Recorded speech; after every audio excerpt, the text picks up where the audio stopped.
जब आत्मा के भीतर उठते हैं प्रश्न और गुरु की दृष्टि पड़ती है अंतर्मन पर, तब होता है वह मौन संवाद जो जीवन की दिशा बदल देता है। ये कथा है एक साधक की, जिसने अपने शरीर की दुर्बलता को साधना की अग्नि में तपाकर आत्मबल में बदला। एक दिन योगानंद जी ने अपने गुरुदेव से विनम्रतापूर्वक पूछा, गुरुदेव, क्या यह सच है कि विचारों में इतनी सामर्थ्य होती है कि वे हमारी जन्मजात कमजोरियों को भी बदल सकते हैं? क्या केवल सोचने भर से शरीर और मन पर गहरा असर पड़ सकता है? गुरुदेव श्री युक्तेश्वर जी ने जब उत्तर दिया तो योगानंद जी चकित रह गए। दरअसल बाल्यकाल से ही योगानंद जी की पाचन शक्ति कमजोर रही थी। उनका शरीर दुबला पतला था और थोड़ी मेहनत के बाद ही थकान घेर लेती थी। यात्रा करने के बाद उनका शरीर जैसे टूट सा जाता। कई बार इसी कारण वे अपने भीतर हीनता अनुभव करते। कॉलेज के दिनों में उनके कमरे में किताबों से ज्यादा टॉनिक और बलवर्धक औषधियां रखी रहती। उन्होंने अनेक उपाय किए, आयुर्वेदिक से लेकर आधुनिक चिकित्सा तक, लेकिन कोई स्थायी लाभ न मिला। आश्रम में आने के बाद भी वे भीतर ही भीतर सोचते, क्या इस दुर्बल शरीर के साथ मैं आध्यात्मिक साधना के उच्च शिखरों तक पहुंच सकूंगा? एक दिन की बात है, योगानंद जी आश्रम के बरामदे में शांत भाव से बैठे थे। तभी श्री युक्तेश्वर जी की दृष्टि उन पर टिक गई। वे बोले, मुकुंद, तुम बहुत कमजोर दिखते हो। योगानंद जी ने अनुभव किया कि जैसे गुरुदेव ने उनके अंतर के भाव पढ़ लिए हों। उन्होंने धीरे से कहा, गुरुदेव, मुझे भी अपना यह कमजोर शरीर अच्छा नहीं लगता। मेरी आंखें ढंसी हुई हैं, शरीर में बल नहीं है, बचपन से ही अपच की समस्या रही है। कई दवाएं लीं, लेकिन कोई असर नहीं हुआ। श्री युक्तेश्वर जी ने शांत भाव से उत्तर दिया, मुकुंद, औषधियों की अपनी सीमा होती है, पर विचारों की कोई सीमा नहीं। जब संकल्प शुद्ध हो और श्रद्धा गुरु में हो, तब दुर्बलता भी शक्ति में परिवर्तित हो जाती है। यह कथा हमें सिखाती है, शरीर से नहीं, मन और आत्मा की दृढ़ता से साधना की जाती है। गुरु की दृष्टि जब भीतर तक उतरती है तो वह केवल शरीर की दुर्बलता नहीं देखती, बल्कि उस सोच को पहचानती है जो दुर्बलता को जन्म देती है। श्री युक्तेश्वर जी ने गंभीर स्वर में कहा, मुकुंद, तुम्हारी कमजोरी और बीमारी का मूल कारण बाहर नहीं है, वह तो तुम्हारे अपने ही विचारों में छिपा है। तुम अपनी शक्ति का उपयोग सीमित कर चुके हो, क्योंकि तुम्हारा ध्यान केवल अपनी दुर्बलता पर टिका रहता है। तुम खुद को रोगी मानते हो और बार बार अपने मन को यही विश्वास दिलाते हो कि तुम कमजोर हो। लेकिन अगर तुम पूरे विश्वास के साथ यह धारणा बना लो कि तुम पूर्णतः स्वस्थ और बलवान हो, और इस विचार को मन के भीतर जड़ की तरह रोप दो, तो वह बीज शीघ्र ही फल देगा। तुम वास्तव में स्वस्थ और शक्तिशाली बन जाओगे। योगानंद जी ने आश्चर्य से पूछा, गुरुदेव, क्या केवल सोचने भर से ऐसा संभव है? क्या विचारों में इतनी सामर्थ्य होती है कि वे मेरी जन्मजात बीमारियों तक ठीक कर सकें? युक्तेश्वर जी मुस्कुराए और बोले, सिर्फ सोचने से नहीं मुकुंद, विश्वास से। चलो, अब मैं तुम्हें अपने जीवन का एक अनुभव सुनाता हूं। एक बार की बात है, जब मैं टाइफाइड बुखार से पीड़ित हो गया। 2 महीने तक मैं बिस्तर से उठ नहीं पाया। शरीर क्षीण हो चुका था, बल जाता रहा था। जब बुखार उतरा, तब मैं गुरु लाहिड़ी महाशय जी के दर्शन को गया। मैंने उनसे कहा, गुरुदेव, मेरी दशा देखिए, बीमारी ने मुझे भीतर तक थका दिया है, अब मुझ में कोई शक्ति नहीं बची। लाहिड़ी महाशय जी ने मेरी ओर देखा और शांत भाव से कहा, युक्तेश्वर, तुम पहले तो खुद को बीमार मान बैठे और अब उसी धारणा को पोषित कर रहे हो, पर चिंता मत करो, मुझे पूर्ण विश्वास है कि कल तक तुम पहले से कहीं अधिक स्वस्थ अनुभव करोगे। युक्तेश्वर जी बोले, मैंने अपने गुरुदेव की बात को केवल सुना नहीं, बल्कि पूरे श्रद्धा भाव से उसे अपने भीतर उतार लिया। उस पूरे दिन मुझे अनुभव होता रहा कि गुरुदेव की कृपा मुझ पर बरस रही है। मैं महसूस कर रहा था कि मैं स्वस्थ हो रहा हूं। गुरु का वचन केवल शब्द नहीं होता, वह ब्रह्म वाक्य होता है। यदि शिष्य के भीतर श्रद्धा और ग्रहणशीलता हो तो वह वचन उसकी आत्मा को रूपांतरित कर सकता है। युक्तेश्वर जी कहते हैं, अगली सुबह मैं सचमुच पहले से कहीं अधिक स्वस्थ था। शरीर में स्फूर्ति थी, मन में विश्वास था और आत्मा में उत्साह। विचारों में वही शक्ति है जो ब्रह्मांड को चलाती है, और जब विचारों में गुरु की कृपा और शिष्य का संकल्प जुड़ जाए तो दुर्बलता भी आत्मबल में बदल जाती है। यह कथा केवल एक रोग की नहीं बल्कि आत्मविकास की यात्रा है, जो हर साधक के लिए एक अमूल्य सीख बन सकती है।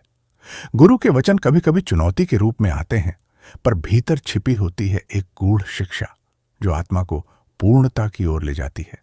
अगली सुबह जब मेरी नींद खुली तो भीतर एक नई चेतना की लहर दौड़ गई। मुझे लगा मानो हर कोशिका में ऊर्जा नाच रही हो। मन एकदम हल्का था और शरीर किसी बोझ से मुक्त। मैं उत्साह से भर उठा और दौड़ते हुए गुरुदेव लाहिड़ी महाशय के पास पहुंचा। मैंने कहा, गुरुदेव, हफ्तों बाद आज पहली बार मुझे अपने भीतर इतनी शक्ति और स्फूर्ति महसूस हो रही है। आपने अपनी कृपा से मुझे पूर्णतः स्वस्थ कर दिया। गुरुदेव मुस्कुराए और हल्के फुल्के स्वर में बोले, बहुत अच्छा, पर कौन जानता है कल तुम्हारा शरीर कैसा होगा, शायद फिर से दुर्बल हो जाए। उनकी यह बात सुनकर मैं भीतर तक हिल गया। भय की एक लहर मेरे मन में दौड़ पड़ी, कहीं फिर से वही बीमारी न लौट आए। और हुआ भी कुछ ऐसा ही। अगली सुबह मैं इतना अशक्त हो गया कि चलना भी कठिन हो गया। किसी तरह घिसटता हुआ मैं गुरुजी के पास पहुंचा और कहा, गुरुदेव, मैं फिर से बीमार हो गया हूं। और हुआ भी कुछ ऐसा ही। अगली सुबह मैं इतना अशक्त हो गया कि चलना भी कठिन हो गया। किसी तरह घिसटता हुआ मैं गुरुजी के पास पहुंचा और कहा, गुरुदेव, मैं फिर से बीमार हो गया हूं। गुरुदेव ने शांत स्वर में कहा, तो तुमने स्वयं को फिर से बीमार कर लिया। मैं हैरान होकर बोला, पर गुरुदेव, यह कैसे संभव है? मैंने तो बस वही अनुभव किया जो आपने कहा था। गुरुदेव बोले, युक्तेश्वर, यही तो भ्रम है। यह तुम्हारे ही विचारों की शक्ति है। एक दिन तुमने स्वयं को बलवान माना तो बल मिला, और दूसरे दिन दुर्बलता को स्वीकार किया तो वही हकीकत बन गई।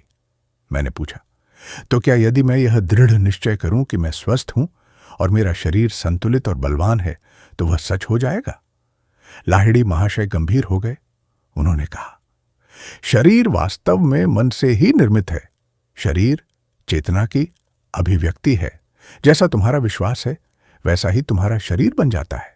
मानव मन ईश्वर की अनंत चेतना की एक चिंगारी है, और जब यह चिंगारी पूर्ण विश्वास और तीव्र विचारों से जुड़ती है तो वह शरीर, मन और प्राण सब कुछ रूपांतरित कर सकती है। उन्होंने आगे कहा, मैं अभी तुम्हें दिखा सकता हूं कि यदि तुम किसी विचार को पूर्ण आस्था के साथ स्वीकार कर लो तो वह हकीकत के रूप में प्रकट हो जाएगा। युक्तेश्वर जी कहते हैं। उनकी बात सुनते ही मेरे भीतर एक परिवर्तन शुरू हो गया। मैं शारीरिक रूप से अभी भी दुर्बल था, लेकिन मन में एक अनोखी शक्ति का संचार हो गया। जैसे ही मैंने अपने भीतर की शक्ति को स्वीकार किया, मुझे लगा जैसे मेरे शरीर का भार पड़ रहा हो, ऊर्जा लौट रही हो। मैं उस शाम धीरे धीरे घर लौटा और रात को शांत और गहरी नींद में सो गया। रोग और चिंता जैसे कहीं दूर पीछे छूट गए थे। सुबह जब मेरी मां ने मुझे देखा तो वह चौंक गई। उन्होंने घबराकर पूछा, बेटा, तुम्हारे शरीर में यह सूजन क्यों है? कहीं जलाशय की बीमारी तो नहीं हो गई? असल में उनका भ्रम स्वाभाविक था, क्योंकि मेरे शरीर का रूप वही था जो पहले कभी स्वस्थ अवस्था में था। उन्होंने देखा कि मेरा शरीर रातों रात पुष्ट और दृढ़ हो गया है। युक्तेश्वर जी कहते हैं, कुछ ही दिनों में मेरा वजन 22 किलो बढ़ गया। जो लोग मुझे देखते थे उन्हें विश्वास ही नहीं होता था कि यह वही व्यक्ति है जो कुछ दिन पहले तक दुर्बल और बीमार था। पर यह केवल शरीर की नहीं, विचारों की विजय थी। विचार केवल कल्पना नहीं, they are the architecture of reality. जब मन और आत्मा एक दृढ़ विश्वास में स्थिर हो जाते हैं तो सृष्टि को भी झुकना पड़ता है। यह कथा केवल एक रोग के उपचार की नहीं, आत्मचेतना के जागरण की गाथा है। युक्तेश्वर जी की मौनता में भी एक अनकही शक्ति थी। जैसे ही उन्होंने अपनी अद्भुत अनुभूति साझा की, उनके शब्द मेरे भीतर एक नई ऊर्जा बनकर उतर गए। अब मेरे भीतर कोई संदेह या निराशा नहीं रही। अपच की बीमारी, शरीर की कमजोरी, सब कुछ जैसे पीछे छूट गया। गुरुदेव की वाणी में जो विश्वास था वह अब मेरे मन का हिस्सा बन चुका था। उस दिन के बाद मेरे जीवन में एक नया अध्याय शुरू हुआ। योगानंद जी लिखते हैं अपनी प्रसिद्ध पुस्तक एक योगी की आत्मकथा में, सिर्फ 2 सप्ताहों में मैंने एक नई शारीरिक शक्ति प्राप्त की और फिर कभी अपच की बीमारी ने मुझे नहीं छुआ। वो आगे लिखते हैं, पहले मैंने अनेकों वैद्यों से इलाज करवाया पर कभी खुद पर विश्वास नहीं किया, और जब तक विश्वास नहीं था तब तक स्वस्थ होना भी असंभव था। पर उस दिन मैंने जाना कि स्वयं पर विश्वास ही सबसे बड़ी औषधि है। हर परिस्थिति में अच्छाई को देखो। योगानंद जी कहते हैं, यदि कोई बार बार अपने मन को विकृत विचारों में डुबोता है तो उसका चेहरा भी वैसा ही विकृत हो जाता है। जैसे शरीर भोजन से केवल पोषक तत्वों को ग्रहण करता है, वैसे ही हमें भी जीवन की हर स्थिति से केवल शुभ और सकारात्मक तत्वों को आत्मसात करना चाहिए, बाकी को छोड़ देना चाहिए। मन ही शक्ति का असली स्रोत है। Mind is the real wielder of power. शक्ति हथौड़े में नहीं होती बल्कि उसे चलाने वाले के हाथ में होती है। उसी तरह आपके विचारों, शब्दों और कर्मों में उतनी ही शक्ति होती है जितनी आपके मन में होती है। और मन की शक्ति कहाँ से आती है? विवेक से। जितना आपका मन नकारात्मकता से खाली होकर सकारात्मकता को अपनाता है, उतना ही वह सशक्त और निर्भीक होता है। सचेत बनो। विचार शक्ति का सही उपयोग तभी संभव है जब हम अपने विचारों को उनके जन्म लेते ही पहचान लें। जब हम सजग होते हैं तब हम यह निर्णय ले सकते हैं कि कौन सा विचार हमारे हित में है और कौन सा नहीं। अच्छे विचारों को प्रोत्साहित करो और जो विचार तुम्हें दुर्बल करते हैं उन्हें छोड़ दो। ध्यान का अभ्यास करो। सजगता की जड़ है ध्यान।